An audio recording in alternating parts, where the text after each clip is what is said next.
नमस्कार दोस्तों। आज शुरू करेंगे warlock of the magus world. Chapter है 167। पिछले चैप्टर में ना लूट तो हो गया था, सब कुछ हो गया था। अब देखेंगे असली खिलाड़ी कौन है और लेलिन ने अपना पहला इंटरनल शिकार कब और कैसे किया। लेलिन ने ना ओल्ड विच से पूछा, ये सारा माल जाइंट ले जाता है क्या? ओल्ड विच ने धीरे से जवाब दिया, जाइंट पावरफुल है पर रैंक 2 नहीं। उसे ज़्यादा से ज़्यादा 40% मिलेगा इस टेर से, बाकी सब जाता है बॉस को। बॉस सुन के ना लेनिन के दिमाग ना एकदम चक्कर आने लगा। मैगस वर्ल्ड में ना लोग सिर्फ ताकत का रेस्पेक्ट करते हैं। अगर ओल्ड विच जैसे एक्सपीरियंस डार्क मैगस किसी को बॉस बुला रही है तो वो बंदा जो है कम से कम रैंक 2 मैगस तो होगा ही। ओल्ड विच ने फिर से बताते हुए कहा, कोई है जो लाइट मैगस की डिविनेशन मैजिक को ना रोक रहा है, और सिर्फ यही एक ऑर्गेनाइजेशन नहीं है, 2-3 और भी हैं जैसे डार्क मैगस के ग्रुप। सबके पीछे ना अलग अलग बड़े बड़े लोग होते हैं। लेलिन के दिमाग में ना एक बड़ा सा पिक्चर बनता है। बोलता है वो, मतलब ये लूटिंग ऑपरेशन कोई रैंडम काम नहीं थी, ये तो एकदम सिस्टमेटिक और प्रिडिक्ट करके बनाया हुआ लूट का ना प्लान था। कहीं बड़े बड़े पावर हाउस तो ना, मतलब जो सोच रहा है कि कई कोई बड़ा पावर हाउस होगा डार्क मैगस डोमेन के पीछे। और फिर वो मुस्कुराता है अपना लेलिन, बोलता है ये तो इंटरेस्टिंग होता जा रहा है बार बार। पर न अभी के लिए लेलिन का गोल सिंपल था, लूट में हिस्सा लो, रिसोर्स लो। आज की रात में ना 5-6 लाख मैजिक क्रिस्टल आ गए थे उसके पास। 4 सीजन गार्डन के मिशन से ना कहीं ज़्यादा मिला था यहाँ पर। हाँ, रिस्क भी बड़ा था, पकड़े गए तो दुनिया के कोने कोने तक ना पीछा होगा। इसीलिए ना आइडेंटिटी छुपाना लाइफ और डेथ का ना सवाल था। मतलब ये कह रहा है कि आइडेंटिटी छुपाना ना लाइफ और डेथ का सवाल है। जाइंट ने ना सबको एक बार फिर रिमाइंड किया, अपना हिस्सा ले लो पर जल्दी खर्च मत करना, थोड़ी देर बाद करना। है ना आइवरी रिंग टावर को, मतलब लोग ना पागल हो जाएंगे, अंधाधुंध सर्चिंग शुरू करेंगे। कुछ वक्त के लिए अपना प्रोफाइल जो है वो लो रखना।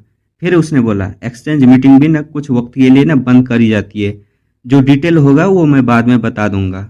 और सब अपने अपने रास्ते ना चले जाते हैं। अब शुरू होता है चैप्टर का ना असली मसाला।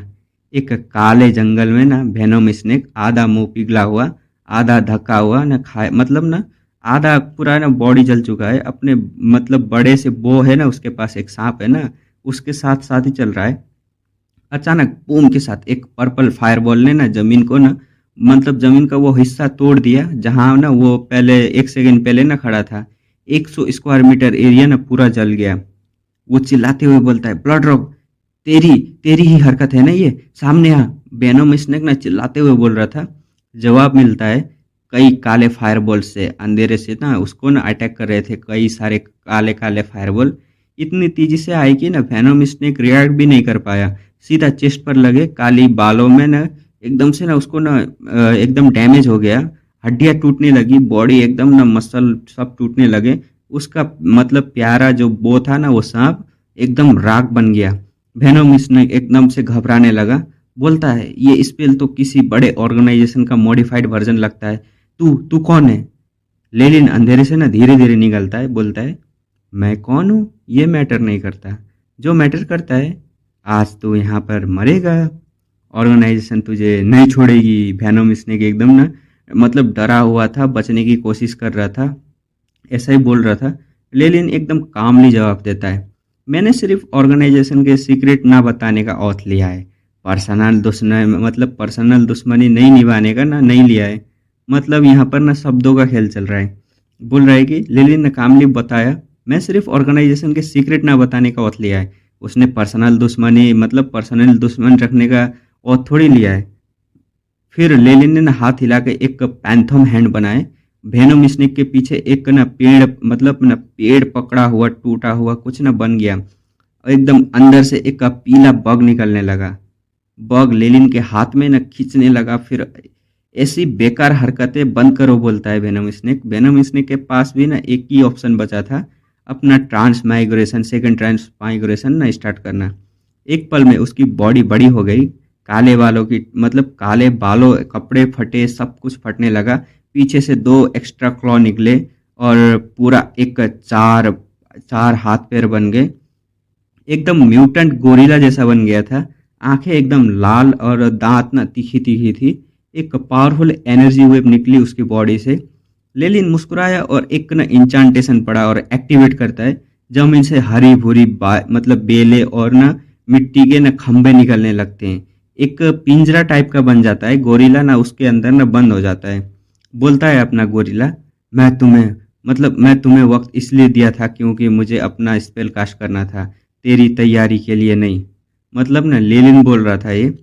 लेलिन ने फिर से बताया, तुम्हें बजरा गोरिल्ला के हाथ अपने बॉडी में ट्रांसप्लांट करवाए हैं ना, पर ये क्रिएचर अर्थ और प्लांट एलिमेंट के एनर्जी पार्टिकल से सप्रेस होता है। मतलब इधर भी चौका मार लिया अपना लेलिन ने।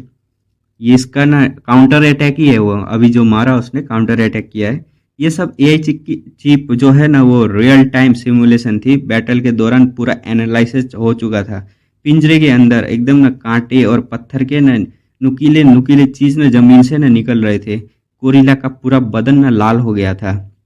एक बड़ा सा धमाका। गोरिल्ला वाली जगह सिर्फ दो बालों भरी दो जो उसके हाथ थे ना वही रह जाते हैं बस। Venom snake substitution spell use करके ना भाग गया था। वहां पर जो उसका दो हाथ था ना वही बचा था। सिर्फ एक दिन में ना यूज हो सकता था। एक दिन में एक ही बार यूज हो सकता है। पर लेलिन सरप्राइज नहीं हुआ ये सब देखकर भी। वो पहले से जानता था। तभी ओल्ड विच ट्री के बीच से निकलती है। वेनम स्नेक को बेहोश करके ना उसको हाथ में लिए हुए आ रही थी। लेलिन ने पूछा, स्मूथ गया ना? हाँ, पर उसके पास एक वन टाइम एक ट्रम्प कार्ड था। थोड़ा सरप्राइज मिला मुझे भी, ओल्ड विच बोल रही थी। एक ऑफिशियल मैगोस की सोल मिलना ना बहुत रेयर मौका है। लेलिन ने वेनम स्नेक की बॉडी से ना सारा सामान निकाला और आधा ओल्ड विच को दे दिया, क्योंकि ना दोनों में लंबी कोलैबोरेशन ना चलने वाली थी। ट्रस्ट बना रहना जरूरी था ना। ओल्ड विच ने लेलिन को ना डर भरी नजर से देखा। बोलती है, मैं वेनम स्नेक की हरकतें पर ना इतनी प्रिसाइज कैलकुलेशन जो उसने अभी प्रिसाइज कैलकुलेशन किया ना उसके हरकतों के ऊपर लेलिन ने इतना परफेक्टली अटैक किया। तो ये सब सोच रही थी और एनिमी की एग्जैक्ट स्केप रूट प्रिडिक्ट करना ये मेरी कैपेबिलिटी से बाहर की चीज है। ओल्ड विच ने फिर बोला, वेनम स्नेक को मार के ऑर्गेनाइजेशन से डर नहीं लगता तुम्हें? लेलिन हंसते हुए बोलता है, डार्क मैगस एक सेल्फिश इंडिफरेंस बंच है। एक मरे हुए बंदे के लिए मुझे क्यों पंगा लेंगे मेरे साथ? और हमारे बीच की दुश्मनी सबको साफ साफ दिख ही रही थी। लेलिन ने सब सब पहले से ही ना प्लान किया हुआ था। उसके दो मोटिव थे। पहला, अपनी ताकत को ना एकदम इम्प्रेशन जमाना। नया मेंबर होने के नाते एकदम सप्रेशन तो होती है, पर अगर पहले ही एक एग्जाम्पल ना सेट कर दिया जाए तो फ्यूचर में ना और कोई कोशिश नहीं करेगा। डार्क मैगस ऑर्गेनाइजेशन में ना ये सब ना एक्सेप्टेबल है। फोर सीजन गार्डन में अगर यही करता तो एकदम ना पनिश किया जाता, उसको बैडली पनिश किया जाता। वो यूनिटी में ना चलने वाली चीज है और वहां पर बहाना बनाना ये सब ना चलता नहीं है। इसलिए फोर सीजन गार्डन में ना लेलिन हमेशा ना लो प्रोफाइल रहता है। लीडर और टीममेट्स की नज़र में एक अच्छा मेहनत करने वाला ना मेंबर बन के रहता है। और दूसरा मोटिव, असली मोटिव था रिसोर्स। सीक्रेट प्लान से 5-6 लाख मैजिक क्रिस्टल आए थे। वेनम स्नेक का हिस्सा भी मिलाया तो टोटल ना 1 मिलियन मैजिक क्रिस्टल बनते हैं। डबल लूट, एक ही रात में डबल लूट हो गया उसके पास। ये तो ना काम के लिए ना डार्क मैगस ऑर्गेनाइजेशन ज्वाइन की थी, यही सब काम के लिए उसने। तो फिर दूसरे का हिस्सा क्यों ना उठाए? वो पहले से ही झगड़ा भी था, फाइटिंग भी हुई थी, डबल लूट मिल रहा है उसको एक ही रात में। पहले ना लेलिन एक इम्पोर्टेंट बात सोचता है। डार्क मैगस ऑर्गेनाइजेशन में भी ना रूल होते हैं। अगर वो बार बार यही करता रहा तो कॉन्फ्लिक्ट क्रिएट हो जाएगा और मार दो लूट लो तो लोग ना मिलके ना उसे ना खत्म करने लगेंगे, सेल्फ डिफेंस का ना बहाना बनाकर। इसलिए स्ट्रेटेजी जो है ना वो क्या है कि पहले ना कॉन्फ्लिक्ट ना नेचुरली होने दो, फिर ना जस्टिफाई के रूप में ना रिवेंज के नाम पर ना मार डालो उसे। अभी उसने यही तो किया था। पहले उसे ना उससे कॉन्फ्लिक्ट किया, फाइट किया और एकदम रिवेंज के नाम पर ना उसे मार दिया और लूट भी ले लिया। वेनम स्नेक ने तो खुद पहले ना प्रोवोक किया था। परफेक्ट ना एक्सक्यूज था उसके पास। पर अगर नहीं करता तो लेलिन का प्लान था किसी कमजोर मैगस से ना झगड़ा बड़ा किया करके ना फिर बदला लेने का ना एकदम ना प्लान बना चुका था उसने। अंदर ही अंदर पूरा कैलकुलेट कर चुका था, एकदम कोल्ड ब्लडेड कैलकुलेटर। पर एक लिमिट भी रखी थी, ज़्यादा नहीं करना है वरना ना ऑर्गेनाइजेशन ना अपने आप से खिलाफ हो जाएगी। ओल्डविच ने कहा, इतने वक्त बाद ऐसा ठंडा दिमाग लेकिन पागल जवान देखा हूं मैंने। लेलिन मुस्कुराते हुए कहता है, मैं सिर्फ जीना चाहता हूँ, बस यही है। ओल्डविच का चेहरा ना टाइट हो गया जब लेलिन ने ना एकदम पोषण का ना जिक्र किया। यही तो एक वजह थी वो दोनों साथ में काम कर रहे थे। आज की हार्वेस्ट अच्छी रही, दो ऑफिशियल मैगोस की सोल मिली है, जल्दी प्रोडक्ट रेडी हो जाएगा। लेलिन ने बोला, और काम खत्म होते ही मुझे बता दो, मैं नाइटलेस सिटी में हूँ इन दिनों। लेलिन बोल रहा था वो ओल्ड विच को। अब फिर लेलिन ने ना वेनोम स्नेक के ना कॉन्सिलमेंट स्पेल को हटाया, असली चेहरा देखा। एक मिडल एज्ड डिग्निफाइड दिखने वाला आदमी था। ओल्ड विच ने एकदम चौंक गई। बोलती है, ये मैं इसे जानती हूँ, ये तो एक छोटे लाइट मैगोस फैक्शन का हेड है, अच्छी रेपुटेशन वाला, ट्रांसफॉर्मेशन स्पेल में एक्सपर्ट। मैंने नहीं सोचा था ये एक डार्क मैगोस निकलेगा। लेलिन ने एकदम ठंडे अंदाज में कहता है, ये तो नॉर्मल है, डार्क मैगोस भी मतलब एकदम ना सीधे सादे की एक्टिंग करते हैं, बिल्कुल तुम्हारी और मेरी तरह। और वो अंधेरे में ना एकदम ना घुल गया। अगले कुछ दिन ना लेलिन ने ना फुल वीआईपी लाइफ स्टाइल ना एंजॉय की। सीन कट होता है एक लग्जूरियस लॉन्च में, और कुछ silver tea pot, purple design वाले टी कप, ब्लैक टी की खुशबू, और लेलिन एक ना आर्म चेयर पे ना बैठा हुआ है। ब्यूटीफुल मेड उसकी ना मालिश कर रही हैं। ये जिंदगी ये जी रहा है भाई, हम लोग तो बस काट रहे हैं यहाँ पर। जिंदगी जीने के लिए आया है लेलिन। क्रू पास में बैठा है, खुद भी ना मेट से ना घिरा हुआ है, और कुछ ले रहा है भाई। छाड़ो, जाने दो क्या क्या लेते हैं ये लोग, गंदी बात। क्रू बोलता है, लेलिन तेरी भिला एकदम सूनी है, कोई गार्ड डॉग भी नहीं है। दूसरे मैगोस हंसते होंगे ना, कुछ मेड देता हूँ, क्या तुझे चाहिए? लेलिन हंसते हुए बोलता है, मेड मत दे यार, पर एक स्लेब मार्केट कोई अच्छा सा मर्चेंट जानता हो तो लेके चल ना मुझे। ये बात हो रही थी, क्रू की आंखें ना एकदम चमक गई। बोलता है, हाँ हाँ, कल ही ले चलते हैं ना, वहाँ दूसरी ड्रेसेस के स्लेब भी मिलते हैं। एकदम चेहरा ना एक हाउसी जैसा हवस भरा हुआ स्माइल से ना बोलता है। लेलिन ने देखा और एकदम स्पीचलेस रह गया लेलिन तो। लेलिन ने टेबल से एक न्यूज़पेपर उठाया और हेडलाइन ने उसकी ना आंखें एकदम से खींच ली। लिखा था, एना आइवरी रिंग टावर का डिवीजन एकदम हमलावरों की से बहुत ज्यादा नुकसान हो गया है। एकदम तालिन हाईलैंड में तबाही मच गई है, सभी मैगोस मारे गए। क्या ये तेरा बड़ा मैगोस वार की मतलब ना तीसरा बड़ा मैगोस वार की शुरुआत है? सब कुछ हेडलाइन में ना, ये सब हेडलाइन में लिखा हुआ था। वही जो लेलिन ने ना खुद किया था, वो लोग करके आए हैं ना पिछले कुछ दिनों में।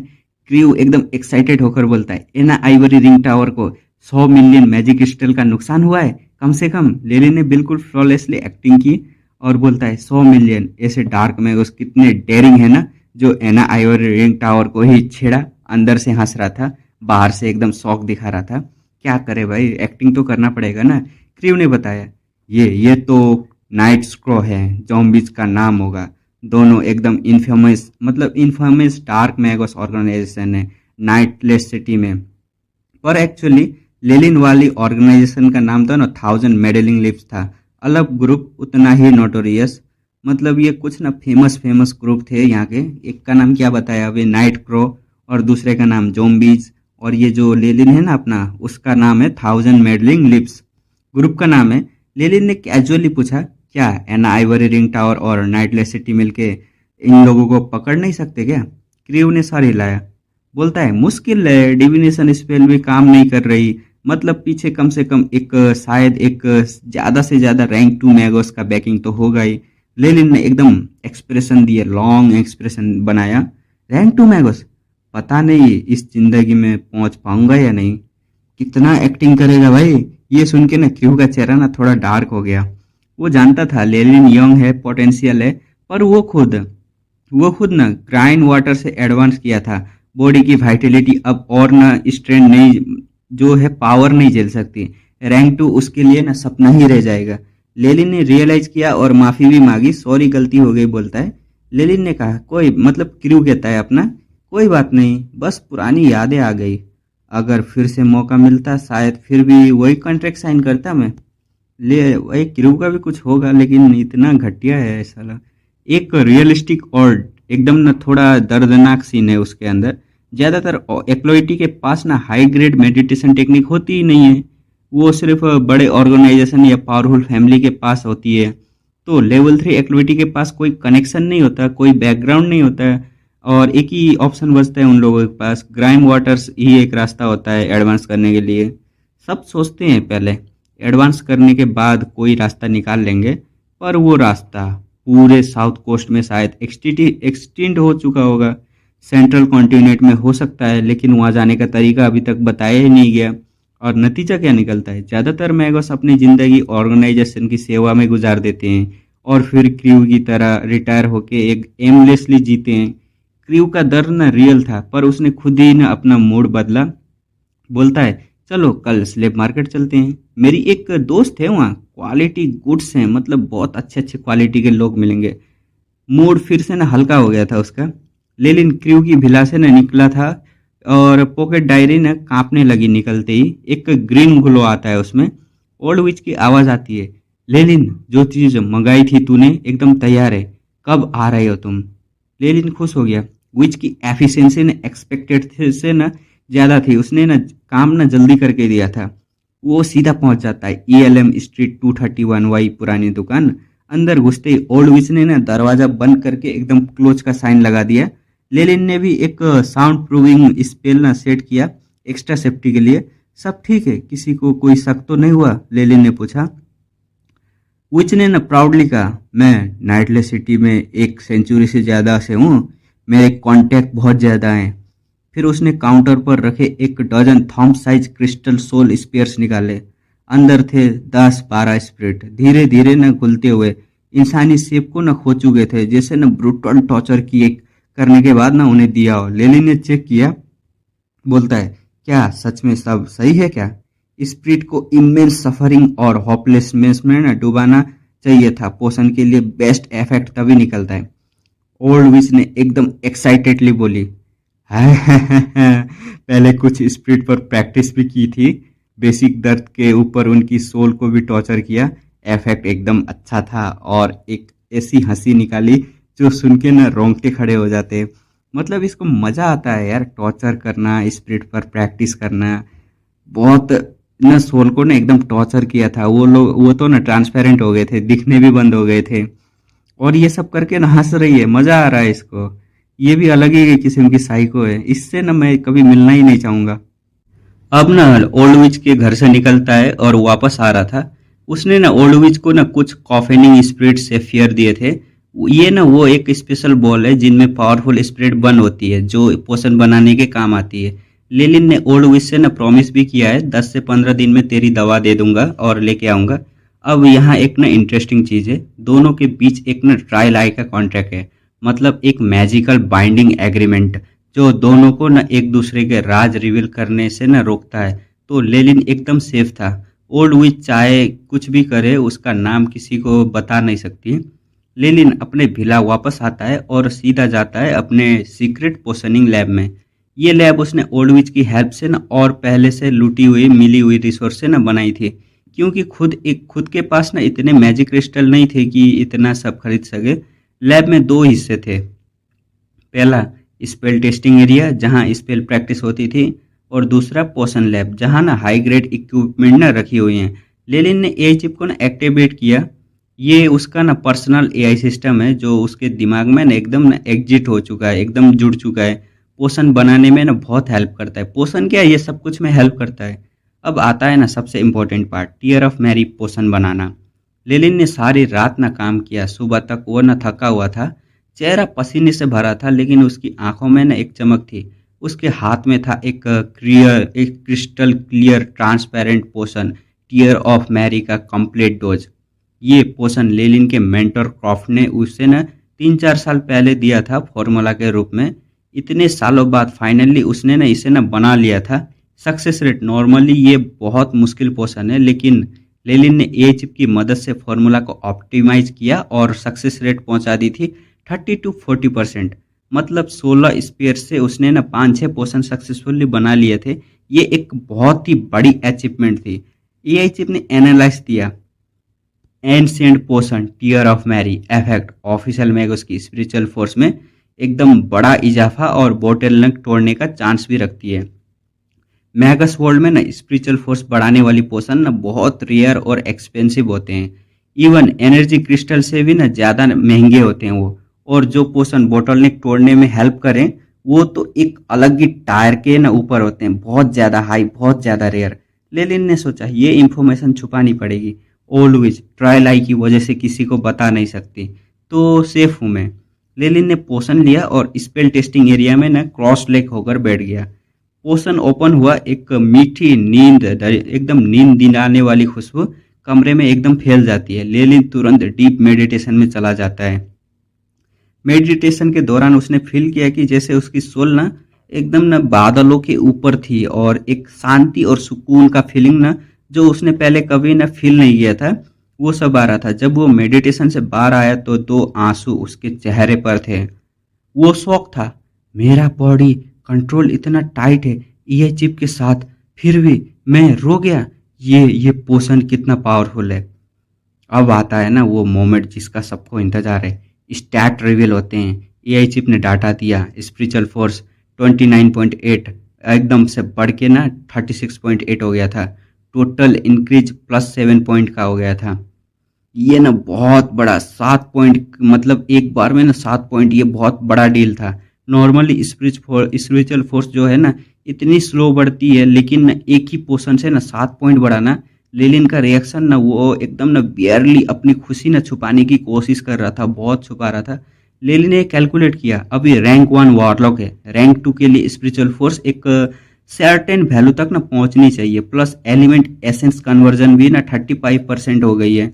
अब वो ना 500 ग्राम क्रिस्टलाइज डार्कनेस एनर्जी पार्टिकल भी ना यूज कर सकता है, जो पहले ना एकदम कम, मतलब ना नहीं कर सकता था, अभी कर सकता है क्योंकि तब स्पिरिचुअल फोर्स ना एकदम लो थी। लेकिन अभी तो ना 7 पॉइंट से बढ़ गई है, एकदम परफेक्ट टाइम है, सब चीज़ें एक साथ ना अलाइन हो रही हैं। लेलिन रैंक 2 के ना बहुत करीब आ गया है, देखते हैं कब तक बनता है रैंक 2। पोषण का ना इफेक्ट ना एंजॉय करने के बाद लेनिन फ्रेश व्हाइट रोब पहनता है और अपने दोस्त क्रू के भिला में ना चला जाता है। लंच का प्लान था उसके साथ। क्रू ने लेनिन को देखा और तुरंत फील किया कि उसकी ऑरा ना बढ़ गई है। क्रू बोलता है, यार तेरी ऑरा फिर से बढ़ गई, दिल जलाता है मेरा तू। लेनिन ने हंसते हुए कहा, अरे बस एक सक्सेसफुल एक्सपेरिमेंट हुआ था मेरा। लेकिन ना दोस्तों यहाँ एक ना इंटरेस्टिंग ट्विस्ट है। लेनिन ने एक्चुअली ना अपनी स्पिरिचुअल फोर्स ना छुपाने का ना स्पेल यूज कर रखा है अभी भी।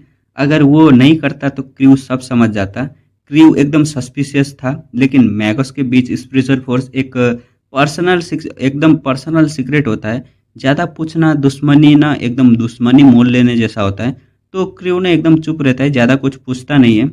लंच के बाद ना क्रू ने ना लेनिन को लिया और दोनों ना पहुंचे नाइटलेस सिटी के जोन 4 में। ये था स्लेब मार्केट। ये जगह बहुत बड़ी थी और ओपनली चलती थी। सीधा ना साइन बोर्ड लगा रखा था बाहर। हर तरफ दुकान वाले ना चिल्ला रहे थे, स्नेक गर्ल ले जाओ ईस्टर्न डेजर्ट से, रैबिट गर्ल, फॉक्स गर्ल सीधा 800 मैजिक क्रिस्टल में, और डार्क ड्यू डिक डम की प्रिंसेस, रॉयल ब्लड लाइन। ये एक अलग ही दुनिया थी जहां हर चीज न बिकती थी। खुले आम बेच रहे हैं लोग।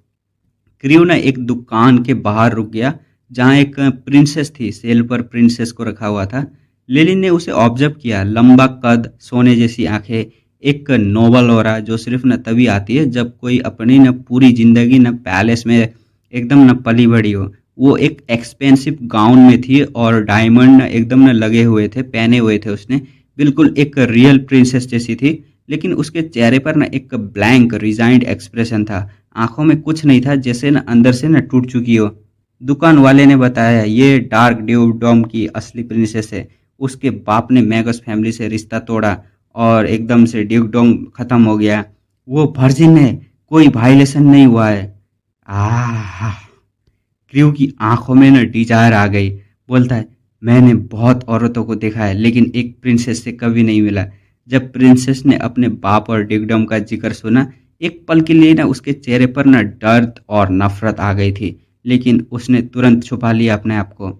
मैगोस से कुछ नहीं छुपता भाई, मैगोस से क्या छुपाएंगे। एकदम दुकान वाले ने ना प्राइस बताया, 2000 मैजिक क्रिस्टल। क्रू की आंखें ना फटी की फटी रह गई। 2000 एक नॉर्मल इंसान के लिए? क्या मैं एकदम बचपन में गधे से मार खाया था क्या? दोनों में ना बार्गेनिंग होने लगी और डील नहीं हो पाया। क्रू ने प्रिंसेस को छोड़ने का डिसीजन लिया और दोनों वहां से ना निकल गए। लेलिन शौक था, बोलता है मैं सोच रहा था तू खरीद लेगा। तब क्रू ने ना अपनी रियल चालाकी रिवील की। क्रू ने एक्सप्लेन किया ये प्रिंसेस इतनी एक्सपेंसिव है कि कोई नॉर्मल मैगोस खरीदने मतलब नहीं खरीदेगा, लेकिन क्रू ने ना कनेक्शन है ना उसके पास, वो अपने मैगस दोस्तों को ना बोल देगा कि कोई इसको ना मत खरीदो। तो जो दुकान वाला है ना वो एकदम से डेस्परेट हो जाएगा। बाद में क्रू वापस आएगा और फिर प्राइस 1000 मैजिक क्रिस्टल में उसको ना खरीद लेगा। यही सब प्लान बता रहा था। लेलिन ने सुना और सिर्फ इतना बोला, कोई तेरी इस फील्ड में बराबरी तो नहीं कर सकता भाई, सॉरी। अब आगे चलते हैं। चलते चलते ना दोनों एक अलग ही लेवल की दुकान में ना पहुंच जाते हैं। ये दुकान ना बाकी सारी दुकानों से ना बहुत बड़ी थी। बाहर दो मैजिकली समन्ड क्रिएचर गार्ड कर रहे थे। अंदर देखने के लिए ना एक मोटा पर्दा लगा था। क्यूरियोसिटी ना ऑटोमेटिकली ना बढ़ जाती है। क्रीव ने बताया ये मेरी दोस्त लूसिया की दुकान है, सिर्फ मेंबर के लिए अलाउड है। क्रीव ने पासवर्ड दिया और दोनों ना अंदर चले गए। अब आता है एक ना अनएक्सपेक्टेड ट्विस्ट। लेलिन ने सोचा था स्लेव ट्रेडर कोई मोटा ठरकी आदमी होगा, लेकिन ना लूसिया लूसिया एक फीमेल मैगोस निकली। उसने हाई कॉलर रब्स पहनी थी, लेकिन ना बीच में एक स्मॉल हार्ट शेप ना कट आउट था। वो क्लियरली जानती थी कि कैसे ना अटेंशन को ना अट्रैक्ट करते हैं। लूसिया ने क्रीव को देखा और मजाक किया, क्रीव पिछले स्नेक गर्ल से बोर हो गई क्या? फिर लूसिया लेलिन की तरफ आई। परफ्यूम की स्ट्रॉन्ग लेकिन अट्रैक्टिव खुशबू, एक कॉन्फिडेंट स्माइल, और उसने डायरेक्टली लेलिन को ना टाइट हक दे दिया था। लेलिन थोड़ा ऑकवर्ड हुआ, लेकिन उसने एक चार्मिंग वो किया और लूसिया के हाथ ना चूमते हुए बोला, आपकी मेहमान नवाजगी सांस लेना मुश्किल कर देती है। क्रू जेलस हो गया। लेलिन ने भी ना उसे बीट कर दिया था इस गेम में तो।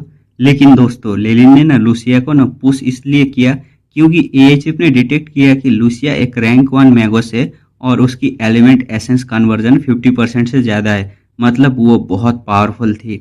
लेलिन का लॉजिक सिंपल था, इतनी डेंजरस औरत के साथ ना खेलूंगा और एकदम ना पीठ में छुरी खा सकता हूँ, इसलिए पहले ही सावधान रह रहा था। जब लेलिन ने कहा कि उसे ना कुछ स्पेशल स्लेब चाहिए, लूसिया का ना पूरा एटीट्यूड ना शिफ्ट हो गया।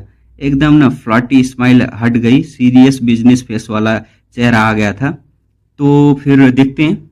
लूसिया ने ना लेलिन को फुल कॉन्फिडेंस के साथ ना बताया, हमारे पास सबसे बड़ा वेयर हाउस है, जो भी मांगो हम ढूंढ देंगे। उसने यहाँ तक ऑफर किया कि अगर स्टॉक में नहीं हो तो कस्टम ऑर्डर भी ले सकते हैं। एक टीम भेजी जाएगी, स्लेब पकड़ेंगे, ट्रेन करेंगे और एग्जैक्टली वैसे बनाए जाएंगे जैसे ना क्लाइंट को चाहिए। लेलिन ने ये सब सुना और सोचा कि ये तो ना मेरी पिछले दुनिया के वीआईपी सर्विस जैसा है। यहाँ पर ना लेलिन एक ना इसेकाई प्रोटैगनिस्ट है। वो पहले दुनिया से आया है जो जहाँ ना मॉडर्न बिजनेस मॉडल था, इसलिए ये इंडस्ट्रियलाइज स्लेव बिजनेस उससे ना फैमिलियर लगता है। चाहे कितना भी डार्क क्यों ना हो, लेकिन फैमिलियर लग रहा था। लेलिन ने अपनी पिछली रिक्वायरमेंट बताई, 5 ग्रैंड नाइट स्लेव चाहिए, ह्यूमन रेस के, जेंडर कोई भी चलेगा, इंटैक्ट एकदम इंटेलिजेंट और हेल्दी बॉडी जरूरी है। मतलब ह्यूमन रेस, जेंडर कोई भी चलेगा। पहला रीजन क्या था कि भिला ना मेंटेनेंस के लिए ना वर्कर चाहिए। लेलिन अकेले सारी छोटी मोटी चीज़ें ना नहीं संभाल सकता। और दूसरा रीजन, और ये बहुत इंपॉर्टेंट है, लेलिन के पास ब्रांडेड स्वॉर्डमैन का एक ना इनकम्प्लीट फार्मूला था जो उसने डोरोटी से ना ट्रेड में लिया था। एआई चिप की मदद से उसने कुछ प्रोग्रेस की थी। अब वो ग्रैंड नाइट पे ना एक्सपेरिमेंट करना चाहता था, देखना चाहता था कि उन्हें ना ब्रांडेड स्वॉर्डमैन में ना कन्वर्ट किया जा सकता है या नहीं। ग्रैंड नाइट के बॉडीज नेचुरली स्ट्रॉन्ग होते हैं और स्प्रिड ब्रांड की वजह से ये एक स्लेव 100% लॉयल भी होते हैं। परफेक्ट एक्सपेरिमेंट के सब्जेक्ट थे। लूसिया ने स्माइल करते हुए ऐड किया, 5 ग्रैंड नाइट स्वॉर्ड में, मतलब स्वॉर्ड में से 2 खूबसूरत लड़कियां भी होंगी, मतलब सोने पे सुहागा। लड़कियां भी मिल रही है अपने भाई को। लेलिन ने सिर्फ नोट किया, उसे ज़्यादा इंटरेस्ट नहीं था इस बात में। इंटरेस्ट तो होगा लेकिन बता नहीं रहा, ये एक्टिंग कर रहा है। बिजनेस इज बिजनेस, क्या करें। अब यहाँ के एक इम्पोर्टेंट वर्ल्ड बिल्डिंग मोमेंट है। स्लेब मार्केट की हायरेसी ना समझते हैं। Tier 1 lowest common servant, noble ladies, princess, सिर्फ इंटरटेनमेंट के लिए ना प्राइस बहुत लो होती है। लेकिन टायर 2 मिडल नाइट और grand knight, useful worker, bodyguard, price moderate, एकदम हाई रहता है। और यहाँ पर ना तीसरा टायर भी आता है जो हाईएस्ट है। यहाँ पर आता है ना मैजिशियन स्लेव्स, यानी एक्लोइटी लेवल के मैजिक यूजर है। ये इतने वैल्यूएबल क्यों होते हैं? क्योंकि ना एक ऑफिशियल मैगोस के पास नॉर्मल ह्यूमन काम नहीं कर सकते। मैगोस की बॉडी से ना एनर्जी पोल्यूशन ना ऑटोमेटिकली निकलती रहती है, जो नॉर्मल इंसान ना सहन नहीं कर सकते। उन्हें कोई स्पिरिचुअल फोर्स भी नहीं होती, उन पर ना नहीं होती, और डिफेंस भी नहीं होता। तो मैगस को अपने एक्सपेरिमेंट में ना एक्लोइटी जैसा ना असिस्टेंट चाहिए होता है। नॉर्मली ये फ्री एक्लोइटी होते हैं जिन्हें ना मैजिक क्रिस्टल या कॉन्ट्रैक्ट से ना कॉन्वेंस करना पड़ता है, जो एक ना एकदम झंझट वाला काम है। लेकिन स्लेव उनकी लाइफ ना मास्टर की होती है। कोई सवाल नहीं, कोई प्रोटेस्ट नहीं, परफेक्ट लैब असिस्टेंट होते हैं। तो उसे स्लेव चाहिए, और एक्लोइटी को मतलब ना एकदम भर्ती करना, एकदम उसे तो एकदम झंझट वाला काम है ना। डायरेक्ट स्लेव ही खरीद लो। लेनिन ने अपनी ना असली रिक्वायरमेंट रिवील की। मुझे एक लेवल 3 एक्लोइटी स्लेव चाहिए जो पोशनरिंग और एल्केमी जानता हो। कमरे में एक चुपचाप साइलेंस आ जाता है। लूसिया का स्मेल थोड़ा सा सीरियस हो जाता है। क्रियो ने भी एकदम सरप्राइज से ना लेनिन को देखा। ये रिक्वेस्ट इतनी शॉकिंग क्यों थी? क्योंकि ना एक्लोइटी स्लेव ना पब्लिकली मिलना ना बहुत मुश्किल है। यहाँ तक कि पोलफिल किंगडम के एलियनल मार्केट में भी ना लेनिन ने कोई शॉप नहीं देखी थी जो ना ओपनली एक्लोइटी स्लेव ना बेचती हो। लेकिन लेनिन ने सोचा नाइटलेस सिटी पूरी साउथ कोस्ट का बिगेस्ट ट्रेडिंग सेंटर है, यहाँ शायद मिल सकता है। और सरप्राइज, लूसिया के पास तो था पहले से ही। लेनिन ने एक black pouch of magic crystal Lucia की तरफ फेंका। प्राइस का कोई इशू नहीं, बस बंदा ढूंढ दो, यही कह रहा था। लूसिया ने पाउच चेक किया, सेटिस्फाइड हुई और एक रेड हैंड बेल बजा दिया उसने। डिंग के साथ एक मेड सर्वेंट आया। लूसिया का एटीट्यूड तुरंत कोल्ड और डोमिनेटिंग हो गया। सर्वेंट ने शर्ट एकदम ना टेक दिया और उठाया भी नहीं उसने। लूसिया ने ऑर्डर दिया, डेमियन को लेके आओ। फिर सर्वेंट ना वहाँ से जाता है। लूसिया फिर से ना इंचैंटिंग मोड में आ जाती है और निकालती है एक फेयरी रेड फ्लैक्स, एक स्पेशल ड्रिंक जिसका नाम था नाम क्या था यार, इसका नाम क्या है? चुगू है इसका नाम। स्लाइसली मतलब सिसिली आइसलैंड की स्पेशलिटी थी ये। लेनिन ने एक सिप लिया। टेस्ट था कॉफ़ी और चॉकलेट का मिक्स था, और वेपर बदन मतलब ना बढ़ाने का ना इफेक्ट भी था, मतलब वाइटलिटी बढ़ाने का। लेनिन ने जेन्युइनली कमेंट किया, ये तो कोको फ्रूट जैसा है, अगर ये पॉपुलर हुआ तो मैगोस भी इसको पसंद करेंगे। लूसिया इम्प्रेस हुई और बोलती है, सही पकड़ा, मैं इसका एक नया शॉप खोलने की सोच रही हूँ, इन्वेस्टमेंट करोगे? लेनिन ने पोलाइटली डिक्लाइन किया, सॉरी, स्लेब खरीदने के बाद मैजिक क्रिस्टल खत्म हो जाएंगे। फिर क्रू ने ना एकदम हाथ उठाया, बोलता है, मैं करूँ इन्वेस्टमेंट? लूसिया ने क्रू को एक ही लुक में ना सेटल कर दिया। बोलती है, तू 27 साल पहले तूने मेरा अरे वो सुनो क्या बोलती है, तू 27 साल पहले तूने मेरा इन्वेस्टमेंट लेके, इतना ही बोलती है। क्रू का चेहरा लाल हो गया और वो चुपचाप हो गया, जैसे कोई छोटा बच्चा ना एकदम डांट खाने के बाद चुप हो जाता है ना। लेनिन चुपचाप अपना ड्रिंक पीता है, बोलता है, मैंने कुछ नहीं देखा, मैंने कुछ नहीं सुना। दूर खुली और अंदर मतलब ना, एक मिनट है। डोर खुलता है और अंदर आता है एक सिल्वर हेयर्ड एकदम झुर्रियों वाला लेवल 3 एक्लोइटी। ये था डेमियन। वो बुढ़ा था लेकिन न कपड़े एकदम नीट थे, एक बाल भी नहीं थी जगह पर, और एक्सप्रेशन ने एकदम डिग्निफाइड था। स्लेब जैसा तो बिल्कुल नहीं लगता था। लेनिन ने सीधा पूछा, पोशनरिंग के क्वेश्चन पूछने लगा। उसने पूछना शुरू कर दिए और बोलता है, बिना किसी इंट्रोडक्शन के। शुरुआत में डेमियन रिलैक्स था, लेकिन जैसे जैसे ना क्वेश्चन एडवांस होते गए उसकी पीठ पर वरना ठंडा पसीना आने लगा। मतलब लेनिन के क्वेश्चन इतने डीप थे कि एक लेवल 3 एक्लोइटी भी ना अनकंफर्टेबल हो गया था। 10 मिनट बाद लेनिन एकदम ना सेटिस्फाई होकर उठता है, बोलता है, ये मुझे चाहिए, कितना मैजिक क्रिस्टल लगेगा? लूसिया ने प्राइस बताया, 16,500 मैजिक क्रिस्टल डेमियन के लिए, और 5 एकदम ग्रैंड नाइट के साथ टोटल 20,000 मैजिक क्रिस्टल। लेनिन ने ऑब्जेक्शन उठाया, इतना ज़्यादा? ये तो एक बुढ़ा है। एक्लोइटी की मैक्स लाइफ स्पैन होती है 150 साल। थोड़ी ना बात थोड़ी बात करने के बाद ना एकदम डील ना एकदम फाइनल होती है। कितने में होती है देखते हैं। सबसे पहले ना लेनिन ने ना लूसिया से ना 18,000 मैजिक क्रिस्टल में ना फाइनल डील की। मतलब 2,000 का डिस्काउंट ले लिया जो नेगोशिएशन था ना उससे। अब आया सबसे इम्पोर्टेंट मोमेंट। लूसिया की शॉप में ही लेनिन ने अपना ना स्प्रिट ब्रांड यूज करके ना सारे 6 स्लेब के दिमाग में ना ब्रांड कर दिया था। ये स्प्रिट ब्रांड क्या होता है समझते हैं। ये एक ना मैजिकल मेंटल सील है जो स्लेब की ना सोल पे ना लगा दिया जाता है। इसके बाद स्लेब सिर्फ लेनिन की बात मानेंगे।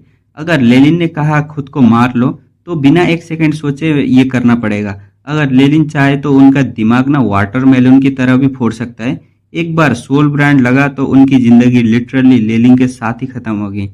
वापस विला में आकर ना लेनिन ने सारे स्लेब को ना इंट्रोडक्शन दिया। बैक रूम में अपने कमरे, मतलब बैक रूम जो है उधर आ जाके अपने कमरे चुन लो। बेडरूम और बेसमेंट कभी मत, मतलब वहां पर कभी मत लाना। वो ये बोल रहा है कि अपने बेडरूम, लेनिन का जो पर्सनल बेडरूम है ना वहां पर, और उसके बेसमेंट पर, वहां पर कभी कभी मत आना। डेमियन को अलग रोका, उसे रोक के बोलता है। डेमियन को न लेनिन ने न विला के बटलर बना दिया था। यानी जब लेनिन बाहर होगा तो पूरी विला को न डेमियन ही कंट्रोल करेगा। डेमियन को क्यों चुना? क्योंकि ना नाइटली सिटी एक मैगस कंट्रोल सिटी है। यहाँ बहुत काम ऐसे हैं जो सिर्फ ना मैजिक यूजर कर सकते हैं। ग्रैंड नाइट के पास सी ऑफ कॉन्शियसनेस तो होता नहीं, वो स्पेल फॉर्मेशन कुछ भी नहीं हैंडल कर सकते। एक एक्लोइटी लेवल का बटलर एकदम जरूरी था। लेनिन ने क्यूरोसिटी से पूछा, तुम स्लिप कैसे बने? डेमियन का चेहरा डार्क हो गया। सोल ब्रांड की वजह से न उसे बताना पड़ा। वो बोलता है वो स्टील फोर्ट के एक छोटे से टाउन से था। किस्मत से मैजिक एफिनिटी टेस्ट में पास हुआ और मूनलाइट शैडो नाम की एक छोटी मैगस ऑर्गेनाइजेशन में ज्वाइन हुआ। वहाँ मेंटर ने उसके ऊपर एक्सपेरिमेंट किए। पेनफुल था यार पास्ट स्टोरी, लेकिन वो सरवाइव किया और लेवल 3 एक्लोइटी बन गया। फिर आया वॉर। वेटलैंड गार्डन एकेडमी जो उनके एरिया को ना डोमिनेट पावर करती थी, उन्होंने ना उनके लीडर की से ना दुश्मनी की वजह से मूनलाइट शैडो को ना वार में यूज किया। मतलब मूनलाइट शैडो ने ना उनके जो एरिया के गार्डन एकेडमी था ना उसको ना एकदम कैनन फोल्डर की तरह ना यूज किया। डेमियन के मेंटर और सीनियर सब मार दिए गए। डेमियन प्रिजनर ऑफ वार बना और इवेंचुअली स्लेब मार्केट में ना बेच दिया गया। डेमियन की स्टोरी सुन के लेनिन के अंदर ना एक डर जाग गया। उसने सोचा अगर एबियस बोन फॉरेस्ट एकेडमी ने प्रोटेक्ट नहीं किया होता तो मैं भी ऐसा ही होता, किसी ऑफिशियल मैगस से मारा होता या स्लेब बन के ना बेच दिया गया होता। यही फियर लेनिन को ना और ज्यादा पावरफुल बनाने के लिए मोटिवेट कर रहा था। सिर्फ पावर से अपना फ्यूचर कंट्रोल हो सकता है। दोस्तों यहाँ एक ना बहुत इंपॉर्टेंट कैरेक्टर मोमेंट है। लेनिन सिर्फ एम्बियस नहीं है, वो जेन्युइनली डरता है उस पावरलेस स्टेट से जो डेमियन ने अपनी जिंदगी में ना झेला है। भिला में 6 स्लेब आने से एक नया माहौल बन गया था। लाइफ आ गई भिला में। डेमियन एक एक्सेप्शनल बटलर निकला। भिला हमेशा नीट और एकदम क्लीन रहता था। लेनिन को छोटी मोटी चिंताओं से ना मुक्ति मिल गई थी। वो बस बेसमेंट में टीयर ऑफ मैरी बनाता, उस पर ही फुल फोकस था उसका। कुछ दिन बाद लेनिन ओल्डविच के पास गया और कॉन्ट्रैक्ट के हिसाब से 2 पोर्शन ऑफ टीयर मैरी उसे दे दिया। ओल्डविच ने एक्साइटमेंट छुपाने की कोशिश की, लेकिन लेनिन ने वो सब देख सकता था। वो भयंकर एक्साइटमेंट में थी। ओल्डविच ने कहा और ज्यादा स्पिरिट ला सकती हूँ, तुम ज्यादा पोषण बनाना शुरू करो। लेनिन खुश था। ये अलायंस दोनों के लिए ना एकदम ना प्रॉफिटेबल थी। सब सेटल करके Lenin dragon crown night hawk पे बैठ के वापस 4 सीजन गार्डन हेडक्वार्टर पे चला जाता है। क्योंकि ना मेंबर होने के नाते मंथली मिशन कंप्लीट करना जरूरी था। नहीं करता तो एलोकेट रिसोर्स और थोड़ी सी पॉलिटिकल पावर भी खो सकता था वो, इसलिए जाना ही पड़ता है। लेनिन के पास ना 2 रिसोर्स सोर्स थे। पहला सोर्स क्या था? 4 सीजन गार्डन था।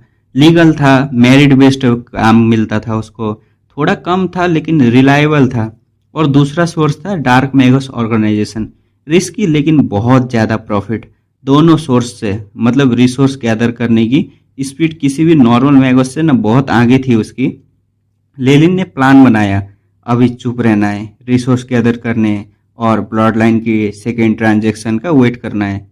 एक पूरा साल ना गुजर जाता है, पूरा एक साल का सीन शिफ्ट होता है। फोर सीजन गार्डन का हेडक्वार्टर वैसे ही खड़ा था। मैगस एकदम मतलब ना चीटिया की तरह ना काम करती जाती, आते जाते। एक कमरे में फायर रेड हेयर वाला मतलब ना मैगस ना लेलिन से ना बात कर रहा था। लेलिन, सीक्रेट प्लान में तुम्हारी इकोलॉजी थ्योरी ने मुझे बहुत इंटरेस्ट जगा दिया है, बात कर सकते हैं। लेलिन दिखने में ना ऑलमोस्ट वैसा ही था, लेकिन ना एक चीज ना बदली थी, उसकी आंखों में एक और गहरा लेयर ऑफ डार्कनेस आ गई थी। वो साइलेंस और डेप्थ जो सिर्फ ना एक्सपीरियंस से आता है ना, वैसा ही। और इसके साथ वो ये रेड हेयर वाला मैगस कौन है यार? ट्रूमान नाम है उसका, ट्रूमान। ट्रूमान ने ना लेलिन को ना चाइल्ड ऑफ लाइब्रेरी बुलाया। लेलिन सिर्फ मुस्कुराया। ये निक नेम ना क्यों पड़ा उसको? क्योंकि ना इस जगह में ना एक साल में ना लेलिन ने सिर्फ फोर सीजन गार्डन की लाइब्रेरी में ना आधा साल बिताया था। सारी अवेलेबल इंफॉर्मेशन एआई चिप में ना सेव कर ली थी उसने।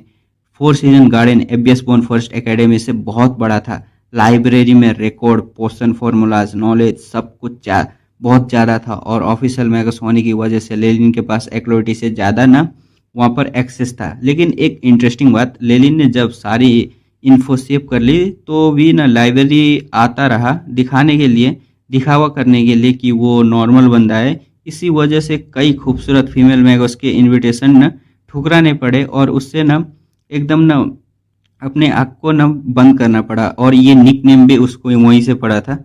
लेलिन के लिए इंफॉर्मेशन से ज़्यादा कोई सेडक्शन ही नहीं थी, और उसको सेड्यूस कौन कर सकता है? और यार, फोर सीजन गार्डन की लाइब्रेरी में ना लेलिन और मैगस ट्रूमान एक प्राइवेट रूम में बैठ के ना बात कर रहे हैं। लेलिन ने अपनी इकोसिस्टम थ्योरी एक्सप्लेन की। बेसिकली ये आइडिया था कि अगर सीक्रेट प्लेन में ना अलग अलग प्लांट और क्रिएचर को एक बैलेंस्ड इकोसिस्टम में रखा जाए तो मतलब सबका आउटपुट ना 30% से ज़्यादा बढ़ सकता है। एग्जाम्पल दिया, टोटोराइज बैक्ड माउंटेन ग्रास के साथ वाइल्ड ग्रास लगाओ, दोनों की ना पावर जो है बढ़ने की क्षमता 30% तक बढ़ जाएगी। ट्रूमान की आंखें चमक उठी। इतना noble idea, million of species के लिए कॉम्पेटिबल इकोसिस्टम चूज करना कमाल का ना नॉलेज होता है। लेकिन ना एक सीक्रेट, लेलिन अकेले ये सब ना कैलकुलेट नहीं कर सकता था। ये चिप ने सारा हैवी लिफ्टिंग किया था। लेलिन ने जो पब्लिक किया वो सिर्फ ना सरफेस लेवल रिसर्च था। रियल की एक्सपेरिमेंट वो अपने फ्यूचर सीक्रेट प्लान के लिए ना बचा के रखने वाला था। फोर सीजन गार्डन के लिए फ्री में ना काम क्यों करेगा वो, यही सोच रहा था वो। ट्रूमैन ने ऑफर किया, मैं तुम्हें लावा गोल्डफिश ब्रीडिंग की इंफॉर्मेशन दूंगा, प्लस 5000 मैजिक क्रिस्टल दूंगा एक्स्ट्रा। लेलिन ने तुरंत एक्सेप्ट किया।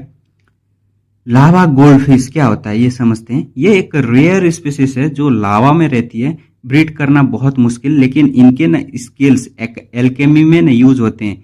इनकी फैट और फ्लैश मैगस की एनर्जी रिकवर करती है थकान के बाद प्राइस बहुत ज़्यादा एक्सपेंसिव होता है इसका। लेलिन ने एक साल में सीक्रेट प्लान ऑपरेशन इतना सीख लिया था कि अगर उसे अभी एक सीक्रेट प्लान दे दे तो वो प्रॉफिट में चला सकता था। ट्रूमान ने पार्टी पोपर मोमेंट किया। मतलब एक दोस्त के पोषण मास्टर चाहिए एक्सपेरिमेंट के लिए।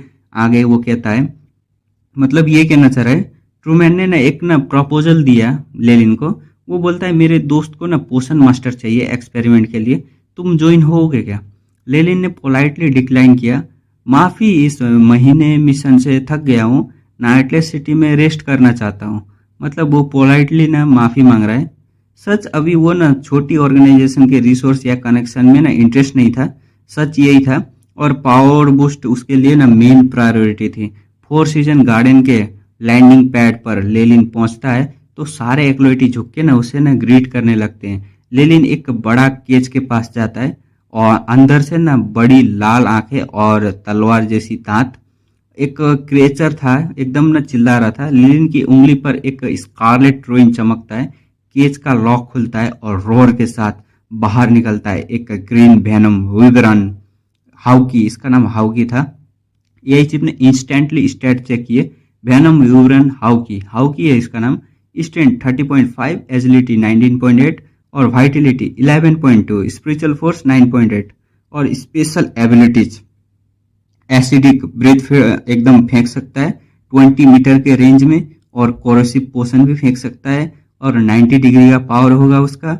और टॉक्सिक रिप, क्लॉ और फैंग्स में ना पॉइजन है जो स्पिरिचुअल फोर्स को ना एकदम नम कर देते हैं। ये creature practically official Magos level का पावर के एकदम करीब है। अब आया एक ना फनी मोमेंट। ये भयंकर डेडली वेवन मतलब वेनम विवरण जिसके रोर से एक्लोइटिक कांप जाते थे, लेलिन को देख के ना एक पप्पी की तरह ना बिहेव करने लगता था। वो झुका और लेलिन के बॉडी से ना प्यार से ना एकदम सर रगड़ने लगा। लेलिन हंसते हुए बोलता है, ठीक है, घर जाके बड़ा वाला खाना दूंगा। और फिर हाउकी की पीठ पर ना एक जंप में ना चढ़ गया और हाउकी एक विंग स्लोली अनफोल्ड करता है। बॉडी से 3 गुना बड़े एक भयंकर तूफान उठता है और वो हवा में ना एकदम से उड़ जाता है। पीछे एक फीमेल एक्लोइटी ने चैन की सांस ली।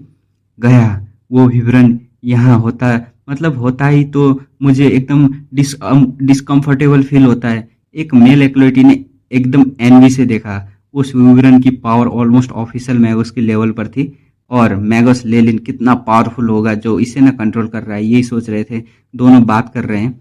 नाइटलेस सिटी लैंडिंग पर हाउकी को ना एक्लोइटी के हवाले करके एक रेड ब्रेड पिग ट्रीट देकर, मतलब एक बड़ा सा खाना का टुकड़ा देता है। रेड ब्रेड पिग यही था उसका नाम। ट्रीट देखकर ना लेलिन विला में ना वापस आ जाता है। डेमियन और ग्रैंड नाइट सब झुक के ना उसे ना एकदम बो करते हैं। विला बिल्कुल वैसा ही था जैसा छोड़ के गया था, पूरी तरह एकदम साफ। ह्यूमन स्लेव रेलिंग और आर्ट वर्क साफ कर रहे थे सब लोग। डेमियन ने फॉर्मली ना बटलर यूनिफॉर्म में ना रिपोर्ट दिया। नाइबर क्रू एक बार आया था, मंथली फीस पे कर दी गई है, सब इन्वेंट्री मेंटेन है। लेलिन ने सिर्फ नोट किया। डेमियन पर फुल ट्रस्ट था क्योंकि सोल ब्रांड था और वो क्लियरली प्रोफेशनली ट्रेंड बटलर था। लेलिन बोलता है, ठीक है, डिनर और मिल्क टी बनाओ। एकदम काउच पर आराम करते हुए सुंदर मेट हाथ से एकदम ना खाना खिला रही थी। लेलिन सोच रहा था, हाउकी ट्रांसपोर्ट के लिए परफेक्ट है, मोस्ट एक्लोइटी को इजीली ना बीट कर सकता है, लेकिन ऑफिशियल मैगोस के अगेंस्ट काम नहीं आएगा। साउथ कोस्ट में कुछ पावरफुल मैगोस के पास top grade magic creature pets होते हैं जो अपने मास्टर के साथ साथ ना मैच्योर होते हैं। मास्टर रैंक 2 पेट भी रैंक 2 लेवल तक पहुंच जाते हैं। बैटल में सेम रैंक का असिस्टेंट बहुत बड़ा एडवांटेज होता है, लेकिन लेलिन को ऐसी हाई क्वालिटी पेट कहीं नहीं मिली, तो हाउकी एक टेम्पररी माउंट था उसका सिर्फ। लेलिन ने हाउकी के साथ स्ट्रिक्ट स्पिरिट ब्रांड यूज किया था, लाइफ फोर्स शेयर वाली कॉन्ट्रैक्ट नहीं। वो वेस्ट नहीं करना चाहता था, मतलब उसने एकदम स्पिरिट ब्रांड यूज किया है, लाइफ फोर्स वाली शेयर कॉन्ट्रैक्ट ना यूज नहीं किए। पहला मौका मिलता है बेटर माउंट से मतलब इसका ना फायदा ये है कि वो आगे जाकर ना इससे अच्छा माउंट भी ना रिप्लेस कर सकता है। लेकिन एक इंटरेस्टिंग ट्विस्ट आता है। लेलिन ने हाथ पलटी, एक एम्बर क्रिस्टल अपीयर हुआ जिसमें एक ग्रीन लिक्विड की बूंद थी। उससे ना एक यूनिक ऑरा निकल रहा था। एआई चिप ने प्रॉम्प्ट दिया, वेनम विवरण का blood essence, ancient creature, 1000 venom dragon, ये ट्रेस है ब्लड लाइन का। इसलिए लेलिन ने हाउकी को ना खरीदा था। 1 साल से लेलिन नाइटलेस सिटी में एंशिएंट ब्लड लाइन वाले क्रिएचर ढूंढ रहा था और उनका ब्लड ना प्यूरिफाई करने की कोशिश न कर रहा था अपने एआई चिप की मदद से। ज्यादातर एक्सपेरिमेंट फेल हो गए, लेकिन ये 1000 venom dragon blood line crystal उसका बेस्ट रिजल्ट था। और फिर एआई चिप ने ना रिजल्ट ना एकदम ढूंढ लिया। उसने बोलता है, अब ना लेलिन एक बहुत बड़ी ना प्रॉब्लम को फेस कर रहा था। उसने अपने जाइंट किमियन सरपेंट की ब्लड लाइन को एक और ज्यादा प्यूरिफाई करना चाहता था। इसके लिए उसने 124 प्रैक्टिकल एक्सपेरिमेंट किए और 9718 सिमुलेटेड एक्सपेरिमेंट भी की एआई चिप से न करवाया था। एआई चिप ना सिंपल एकदम भाषा में ना ये एक लेलिन के दिमाग में ना सुपर कंप्यूटर जैसा है, एकदम डिवाइस जैसा है। वो ना अंदर ही अंदर ना चीजें को ना कैलकुलेट करता है। तो एआई चिप ने क्या बोला, उसने कहा, भाई तेरी ब्लड लाइन इतनी वीक हो गई है कि इसे प्यूरिफाई करना पॉसिबल ही नहीं है। इसके लिए तुझे किसी रैंक 3 या उससे भी बड़ा क्रिएचर का ब्लड चाहिए। अब यहाँ ना एक इंटरेस्टिंग बैक स्टोरी आता है। पहले लेलिन को डायलन गार्डन में एक ब्लैक हॉरल स्नेक मिला था ना। ये सांप अपनी एडल्ट स्टेज में एक रैंक 3 मैगोस के बराबर एकदम पावरफुल होता है, मतलब बहुत डेंजरस। लेकिन वो सांप उस वक्त इतना कमजोर हो गया था कि कुछ लेवल 3 एक्लोइटी ने भी उसे ना मार दिया और लेलिन ने उसका ब्लड ले लिया। ये सब एक ग्रेट मैगोस का प्लान था, मतलब प्लान से बनाया हुआ था, जिनका नाम था मैगोस सेरलम, जो कि रैंक 4 वॉरलॉक था और लेलिन अभी सिर्फ रैंक 1 है। तो डिफरेंस समझ लो ना कितना बड़ा है। लेलिन खुद सोचता है, मैं और सेरलम, मैं तो एक जुगनू हूँ, वो पूरा सूरज है। सही कहा भाई ने, एकदम सही कहा है। अब देखते हैं लेलिन की ना करंट स्टेट जो एआई चिप ने ना डिस्प्ले की है। एक साल, मतलब एक साल का टाइम स्कीप हुआ है, कितना बड़ा है इसका देखते हैं। स्ट्रेंथ 7.1, एजिलिटी 6.7, वाइटलिटी 8.5 और स्पिरिचुअल फोर्स 58.9। ये बहुत इंपॉर्टेंट है। हाँ, ये spiritual force. Magic power 58, element essence conversion, ये भाई ये 35 था, 70 हो गया है डायरेक्ट। अब ये स्पिरिचुअल फोर्स इतनी फास्ट कैसे बढ़ी? क्योंकि ना लेलिन ने ना एंशिएंट पोशन यूज कर रहा था ना, जिसका नाम था टीयर ऑफ मैरी।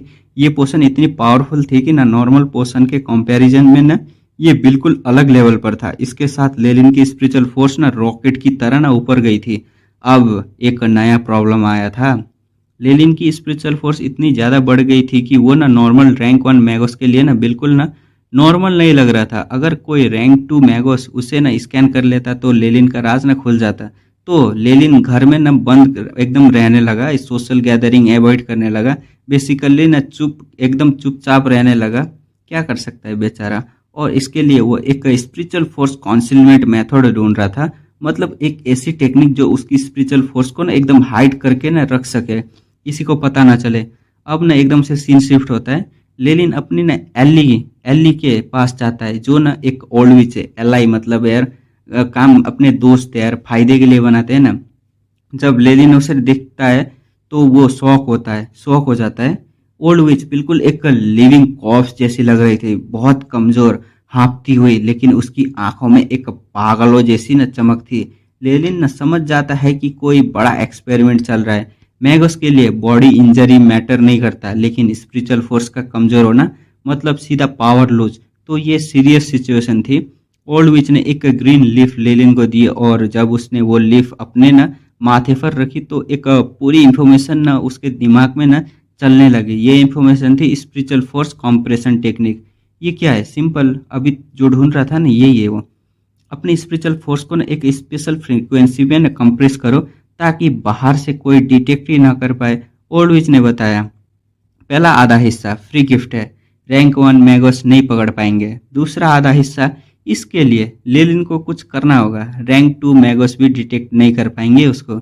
लेलिन ओबियसली दोनों पार्ट चाहिए था उसका, तो ओल्ड विच ने अपनी कंडीशन रखी।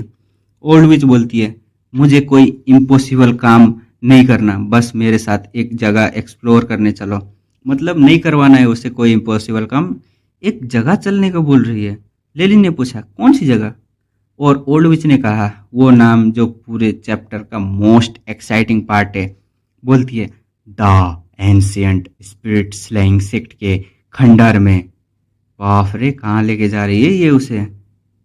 लेलिन ना ओल्ड विच की बात सुन के ना थोड़ा शॉक हो जाता है, लेकिन फिर पूछता है, क्या वही सेक्ट है जो सोचते हैं कि स्पिरिट को मार के, मतलब स्पिरिट ही अल्टीमेट फॉर्म होता है, जो इंसानों को मार के सेक्रीफाइस करते थे वो पागल लोग? ओल्ड विच ने बोली, हाँ बिल्कुल वही। ये सीक्रेट बेसिकली एक ना कल्ट था। ये सेक्ट ना, सेक्ट नहीं कल्ट बोलो, जो बिलीव करते थे कि अगर किसी इंसान की स्पिरिट को ना खास तरीके से हार्वेस्ट करो तो बहुत बड़ी पावर मिलती है, और इसके लिए वो लोग मास मर्डर और ह्यूमन सेक्रीफाइस करते थे। सीरियसली डिस्टर्बिंग, बहुत ज़्यादा डिस्ट्रक्शन मचा के रखा था उन लोगों ने।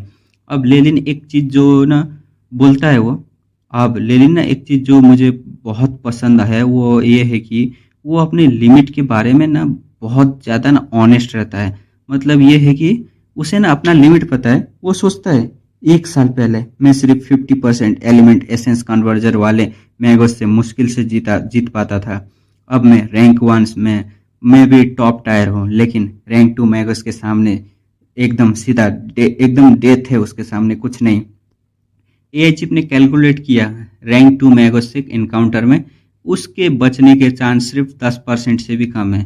ये रूइंस एक एंशिएंट ऑर्गेनाइजेशन के ना मतलब ना बना था। रैंक 2 मैगोस, उनके ट्रैप्स और मैकेनिज्म ना हजारों साल बाद भी ना डेडली हो सकते हैं। मतलब रैंक 4 तक के लोग हैं। स्पिरिट स्लेइंग सेक्ट बहुत फिर कितना बड़ा होगा ना उस टाइम में। तो लेलिन का कॉन्सर्न 100% वैलिड था। उसे ना एकदम अंदर से फीलिंग भी आ रहा था। ओल्ड विच ने ना लेलिन को ना कन्विंस किया, बोलती है हम सिर्फ एक छोटा सा हिस्सा देखेंगे, मैंने कुछ और दोस्तों को भी बुलाया है, मुझे सिर्फ एक स्पेसिफिक आइटम चाहिए, बाकी सब तुम्हारा। ये सुन के लेलिन के दिमाग की ना घंटियां बजने लगती हैं। ये आइटम इतना इम्पोर्टेंट क्यों है उसके लिए? उसका मतलब कुछ बड़ा है ना, मतलब क्या आइटम चाहिए उसे? लेलिन ने बोला सोचने दो मुझे। 5 दिन बाद मिलने का प्लान बन गया था। साथ में ओल्ड विच ने एक और डील की, 20% ज्यादा पोषण के लिए 2 लाख मैजिक क्रिस्टल और एक वुल्फ स्पिरिट फ्लावर देने का भी ऑफर करती है। मतलब 20% ज्यादा पोषण और 20 लाख मैजिक क्रिस्टल और देखी, और एक वुल्फ स्पिरिट का ना फ्लावर देने का ऑफर भी करी थी। लेली ने देखा कि ओल्ड विच की स्पिरिचुअल फोर्स ना बहुत कमजोर हो रही है। मतलब वो पोषण खुद नहीं यूज कर सकती, मतलब कर भी नहीं पा रही है, किसी और को ना देना देगी शायद ये सब पोषण। ये एक ना बड़ा क्लू है, कोई तो है जो जिसके लिए ना वो पूरी अटेंशन दे रही है। और किसके लिए देगी? इसकी बेटी है ना उसके लिए, नहीं तो अपने आप में यूज करती। इतनी बुढ़िया, इतनी वो ओल्ड कैसे हो जाती है? अब ना मस्त प्लान, टीम फॉर्मेशन। रात को नाइटलेस सिटी के बाहर ना एक ओपन ग्राउंड पर ना 3 फिगर दिखते हैं, और फिर एक ब्लड रेड फ्लेम के साथ लेलिन ने एंट्री मारता है अपनी ब्लड रॉक आइडेंटिटी में। ये आइडेंटिटी लेलिन डार्क मैगस ऑर्गेनाइजेशन में यूज करता है। रेड क्लॉक एक डायमोनिक मास्क जिसमें ना हॉर्न्स भी लगे हैं, और पूरा चेहरा लाल रंग का, फुल विलन एस्थेटिक में। टीम में थे ना एक ओल्डविच तो पहले से ही है, लीडर मिस्टीरियस और brass ring dark magus organisation का मेंबर। लेनिन को पहले से जानता था, और जाए ओल्डविच की खास दोस्त। आइडेंटिटी एकदम अननोन है। ब्लड रॉक मतलब अपना लेलिन डिस्गाइज में है ना अभी। ब्रास रिंग के बारे में एक इंटरेस्टिंग चीज, वो लेलिन से ना थोड़ा डरता है, क्योंकि ना ब्लड रॉक की रेपुटेशन ऑर्गेनाइजेशन में बहुत इनफेमस है। और एक बाल्ड मैगस वेनम स्नेक जो पहले था ना, वो बिना किसी वार्निंग के ना सडनली गायब हो गया था। क्या हुआ था उसके साथ जो हमने देखा ना पिछले चैप्टर, फॉलो करो तो तुम लोग जानते होगे। लेलिन ने उसे डील किया था, मतलब क्या यार, सीधा मार दिया था। तो ब्रास रिंग समझ गया था कि ये ब्लड रॉक सीरियस प्लेयर है, अंडर एस्टिमेट तो नहीं कर सकते। टीम एक नॉर्मल से वेस्टर्न स्टाइल में छोटे शहर के पास पहुंचती है। टोटल पॉपुलेशन 1 लाख से भी कम। फार्मर और लब्बर मतलब ना लेबर लोग रहते थे, फार्मर लोग। सिंपल टाउन था। ओल्ड विच अकेले अंदर गई और एक काम कर दिया, पूरे शहर के लोग को ना नींद के घेरे में डाल दिया। कैसे? उसने कैसे किया था? सी एनोमी फ्लावर की मतलब मदद से।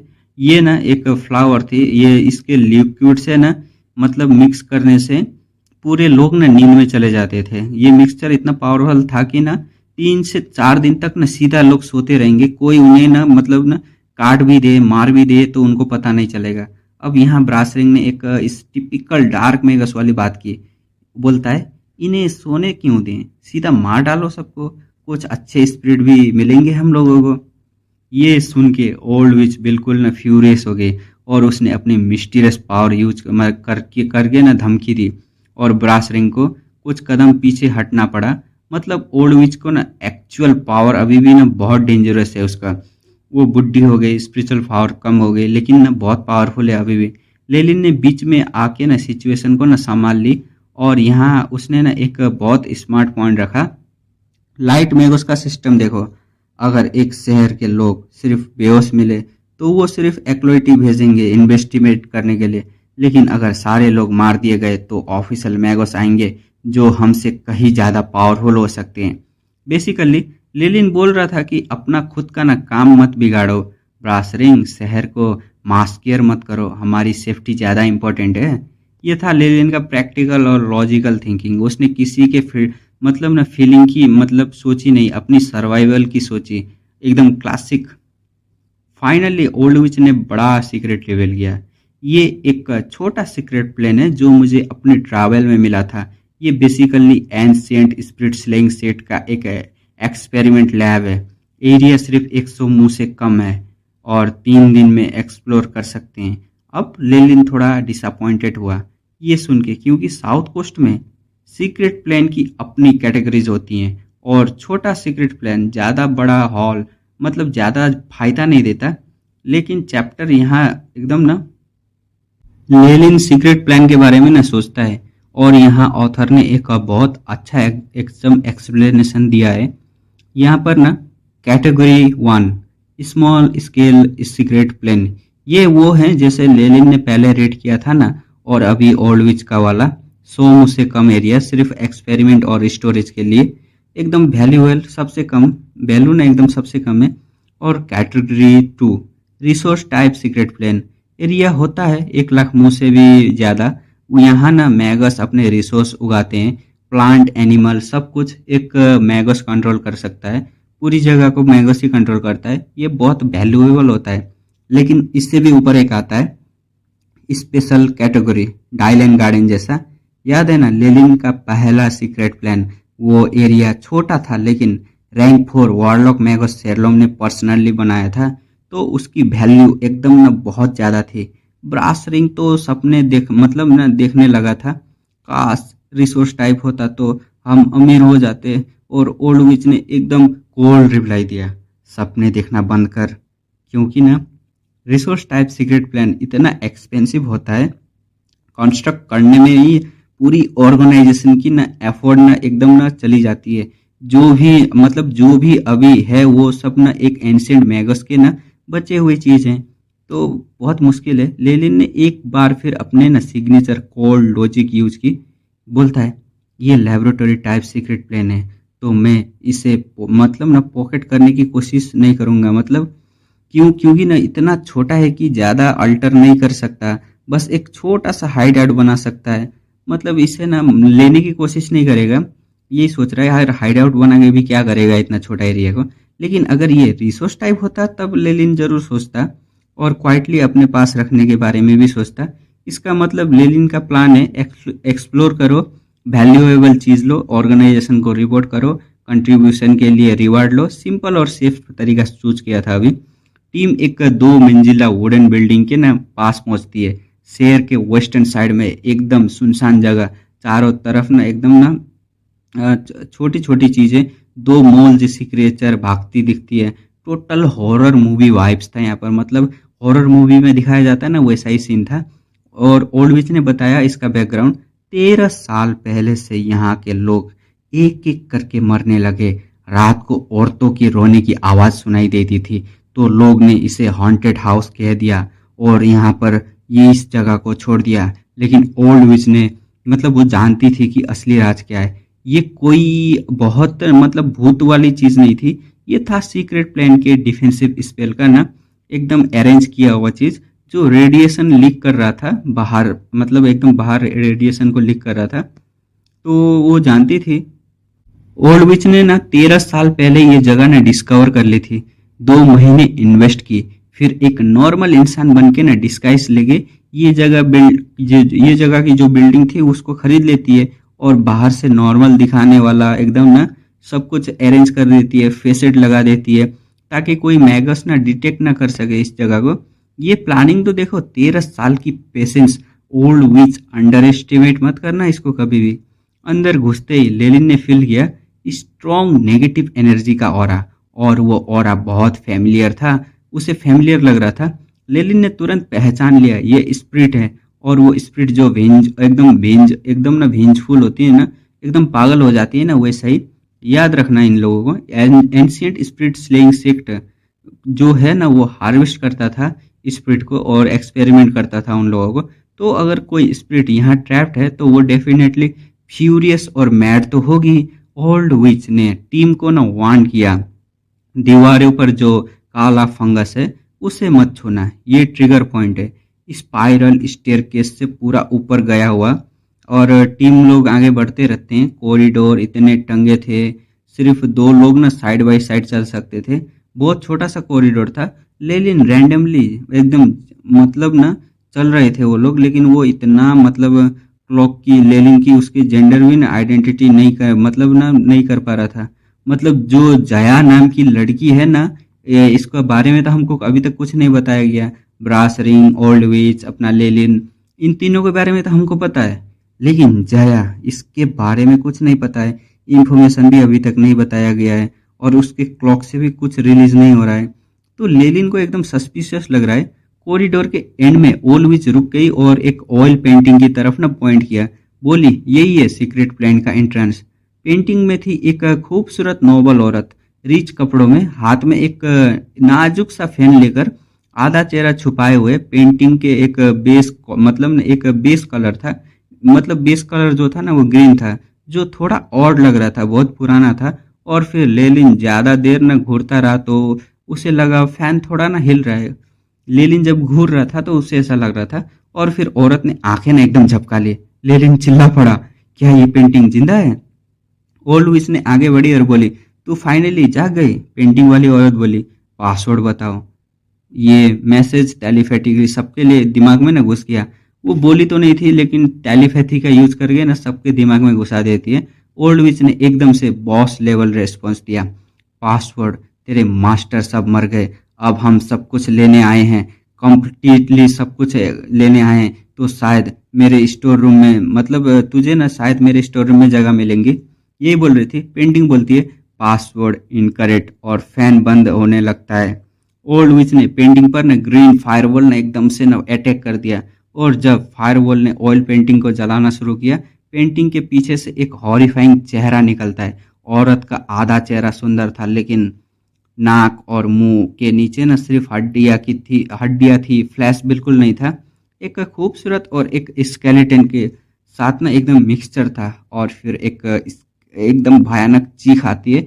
एक भयानक चीख ने ना पूरे कॉरिडोर को ना एकदम से बाहर कर दिया। ये बहुत ज्यादा बड़ा चीख था यार, मतलब साउंड अटैक था। इसको बोलते हैं बांसी वेल। एआई चिप ने ना तुरंत अलर्ट दिया लेलिन को, साउंड वेव अटैक डिटेक्ट हुआ है। बांसी वेल से 67% मैच है। मसल एकदम ना कोऑर्डिनेशन एबनॉर्मल है। स्पिरिचुअल फोर्स सर्कुलेशन 89% स्लो हो गई है। लेलिन ने एकदम लाइटनिंग फास्ट रिएक्ट किया। एक क्रिम्सन मेम्ब्रेन्स बॉडी के बाहर बना ली जो साउंड वेव को एकदम ब्लॉक कर रही थी। कान में दर्द था लेकिन बॉडी एकदम उसका कंट्रोल जो था वो वापस आ गया था। पेंटिंग से एक लाल टेंटिकल निकलते, एकदम मतलब इंटेस्टाइन की जैसा, और ब्रास रिंग की तरफ ना बढ़ने लगते। ब्रास रिंग ने अपना स्पेल यूज किया, बॉर्न स्पाइंग आर्ट। उसकी पूरी बॉडी से हड्डियों के कांटे निकल आए। टेंटिकल एकदम पियर्स होकर ना काट दिए गए। लेकिन ना लेलिन ने देख के सोचा, यार ये कैसा स्पेल है? बोन स्पाइक आर्ट क्या है? ये है ना एक रैंक 1 स्पेल है, लेकिन एक्टिवेशन में ना खुद को हर्ट करना पड़ता है। हड्डियों से ना कांटे पहले निकलते हैं, खुद ही मसल को ना चीरते हैं, फिर दुश्मनों को अटैक करते हैं। बेसिकली पहले खुद को मारो फिर दुश्मनों को, यही सीन चल रहा था। लेलिन ने सोचा, लेलिन की सोच ये थी कि सिर्फ पागल और ना पागल लोग ही ये स्पेल चूज करते हैं। भाई सही बात कर रहा है, मेरे को भी पागल ही लग रहा है ये। ब्रासरिंग ना एक बहुत बड़ा पागल है, मैनिया की है ये तो। ओल्ड विच ने ना ब्रासरिंग को रोका। पेंटिंग एकदम ना वो बोलती है, पेंटिंग जो था ना वो साइड में पेंटिंग था ना उसके बारे में बताती है, पेंटिंग फाड़ोगे तो सीक्रेट प्लान का एंट्रेंस भी डिस्ट्रॉय हो जाएगा।